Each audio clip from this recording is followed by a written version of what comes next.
وَمَن يَتَوَكَّلْ عَلَى اللَّهِ فَهُوَ حَسْبُهُ، اور جو اللہ پر بھروسہ کرے اللہ اس کے لیے کافی ہو جاتا ہے، اس کی ضروریات کا وہ خود کفیل ہوتا ہے، اور اس کے کام اس کے ذمہ کرم پہ ہوتے ہیں، وہ ہو کے دیکھے اس کا۔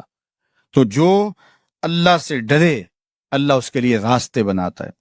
حضرت عوف بن مالک رضی اللہ تعالی عنہ الاشجعی حضور کی خدمت میں حاضر ہوئے اور عرض گزار ہوئے کہ میرا بیٹا سالم مشرکین کی قید میں ہے اور میں فاقوں کی حالت میں ہوں۔ تو فرمایا آل محمد کے پاس ایک سیر جو ہیں، بس اس کے علاوہ ہمارے پاس بھی کھانے کے لیے دنیاوی اسباب نہیں ہیں۔ کہا صبر کرو اور اللہ سے ڈرو، اور لا حول ولا قوت الا باللہ کثرت کے ساتھ پڑھو۔ یہ ایسا وظیفہ ہے، ایک حدیث پاک میں آتا ہے کہ یہ 99 بیماریوں کا علاج ہے، اس میں سب سے کم درجے کی بیماری ہم اور غم ہے، یہ دکھوں کا مداوع ہے، مشکلات کا علاج ہے، اور یہ وظیفہ میرے حضور نے بتایا۔ حضرت ابو ذر غفاری رضی اللہ تعالیٰ عنہ کو حضور نے 5 چیزیں بتائی تھی، ان میں سے 5ویں چیز یہ تھی کہ ابو ذر کثرت کے ساتھ لا حول ولا قوت الا باللہ پڑھا کرو۔ فرمایا عرش الہی کے نیچے ایک خاص خزانہ ہے، یہ وظیفہ وہاں سے آیا ہے، یہ زندگی میں معمول بنا لو، جب پھنس جاؤ مشکلات میں آ جاؤ تو لا حول ولا قوت الا باللہ پڑھو، اللہ راستے کھولے گا۔ تو حضور نے 3 چیزیں فرمائی، اللہ سے ڈرو، صبر کرو، اور کثرت کے ساتھ لا حول ولا قوت الا باللہ پڑھو۔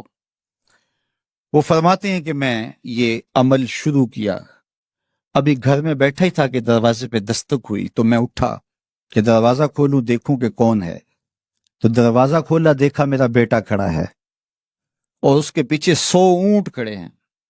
تو میں نے کہا کہ تم اور یہ اونٹ؟ کہا مجھے موقع لگ گیا، میں ان کی قید سے بھاگ آیا اور آتے آتے ان کے 100 اونٹ بھی ہانک لایا ہوں۔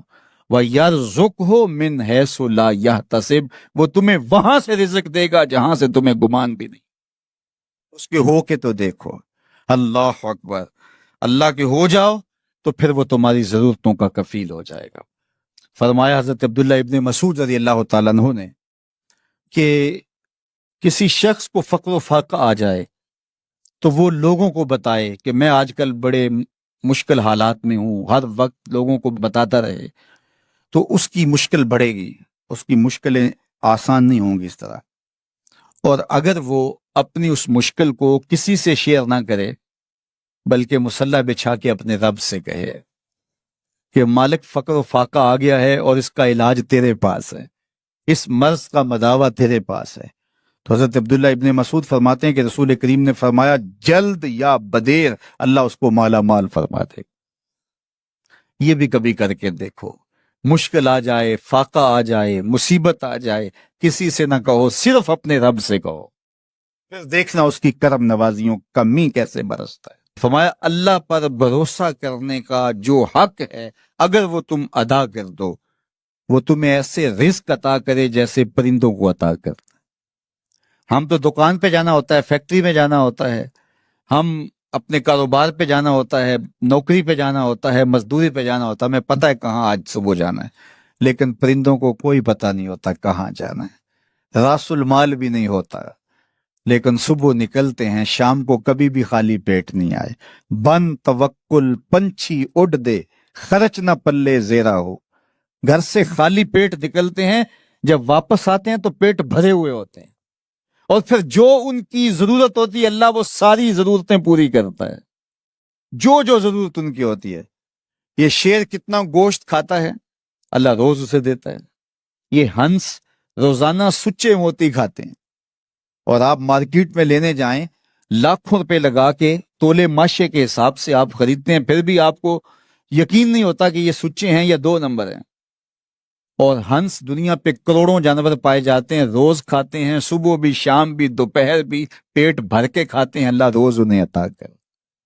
کہا اس پہ بھروسہ تو کر کے دیکھو، وہ تمہاری ضرورتوں کا کفیل ہوگا، اس پہ بھروسہ کرو گے وہ تمہیں وہاں سے دے گا جہاں تجھے گمان بھی نہیں ہوگا۔ ارشاد فرمایا جو اللہ سے ڈرے اللہ اس کے لیے راستے کھول دیتا ہے، اور اللہ اس کو وہاں سے دیتا ہے جہاں سے اسے گمان بھی نہیں ہوتا۔ حضور نبی رحمت صلی اللہ علیہ وسلم نے ارشاد فرمایا 4 اشخاص ایسے ہیں جن کو جنت میں جانے سے کوئی چیز نہیں روک سکتی، اور فرمایا اگر لوگوں کے سست پڑ جانے کا اندیشہ نہ ہو تو اے عمر میں تجھ کو کہوں کہ یہ بات گلی اور بازاروں میں لوگوں کو بتا دو۔ اور پھر حضور نے ان 4 اشخاص کا تذکرہ کیا۔ ایک وہ شخص جو والدین کے ساتھ حسن سلوک کرتا ہے، دوسرا وہ شخص جس کی اولاد زیادہ ہے، ذرائع آمدنی تھوڑے ہیں، لیکن وہ اپنی اولاد کے پیٹ میں لقمہ حرام نہیں جانے دیتا۔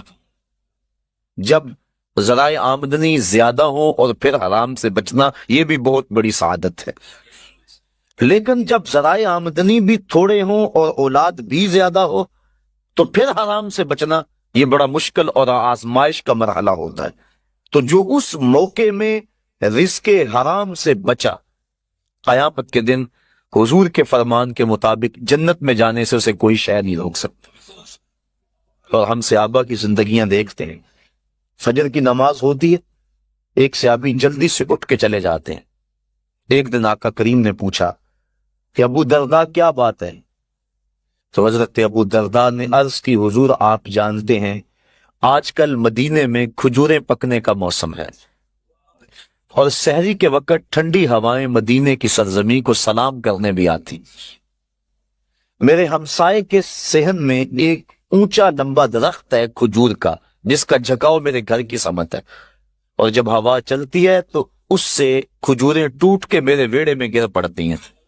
میں جلدی جلدی اس لیے چلا جاتا ہوں کہ بچوں کے اٹھنے سے قبل وہ کھجوریں اٹھا کے ان کے گھر میں پھینک دو، کہیں ایسا نہ ہو کہ میرا بچہ کوئی کھجور اٹھا کے اپنے منہ میں ڈال لے۔ یہ صحابہ کا مزاج۔ اور ہماری سڑک سے گنے کی ٹرالی گزر کر تو دیکھیں، ہم بچے کو شاباش دیتے ہیں کہ بڑا دلیر نکلا ہے۔ جس کو آج آپ حوصلہ افزائی کر رہے ہیں، کل بڑا ہو کے ڈاکو بنے گا، کل بڑا ہو کے راہزن اور لٹیرا بنے گا۔ اولاد کی تربیت کے باب میں یہ بات ہے کہ اگر وہ گناہ کا ارتکاب بچپن میں بھی کرتے ہیں تو ان کی وہاں حوصلہ شکنی کی جائے تاکہ ان کے دل میں گناہ سے نفرت پیدا ہو جائے۔ تو حضرت ابو درداء نے عرض کی حضور میں اس لیے جلدی چلا جاتا ہوں کہ ہمسائے کے گھر سے جو کھجور کا درخت ہماری سمت جھکا ہوا ہے، اس کی کھجوریں جو گرتی ہیں میں ان کو اٹھا کے ان کے صحن میں پھینک دوں تاکہ کہ میرا بچہ وہ کھجور اپنے اندر نہ لے لے۔ اور آپ جانتے ہیں کہ حضرت امام حسین رضی اللہ تعالیٰ عنہ مسجد نبوی میں آئے، صدقے کی کھجوروں کا ڈھیر لگا ہوا تھا، بچے تھے، ایک کھجور اٹھا کے انہوں نے اپنے منہ میں ڈال لی۔ تو آقا کریم صلی اللہ علیہ وسلم تیزی سے آگے بڑھے اور ان کے حلق میں انگلی ڈال کر حضور نے کہا کہ اس کو نکالو باہر، اور اندر سے کھجور باہر نکلوا دیں۔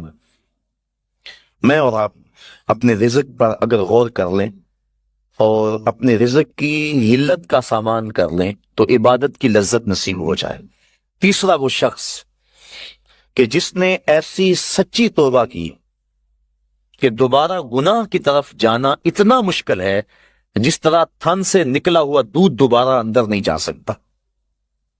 اور چوتھی وہ عورت جس نے اپنی ساری محبتیں اپنے خامند پہ نچھاور کر دی اور اس حال میں مری کہ اس کا خامند اس پہ راضی تھا، اس کو جنت میں جانے سے کوئی چیز نہیں روک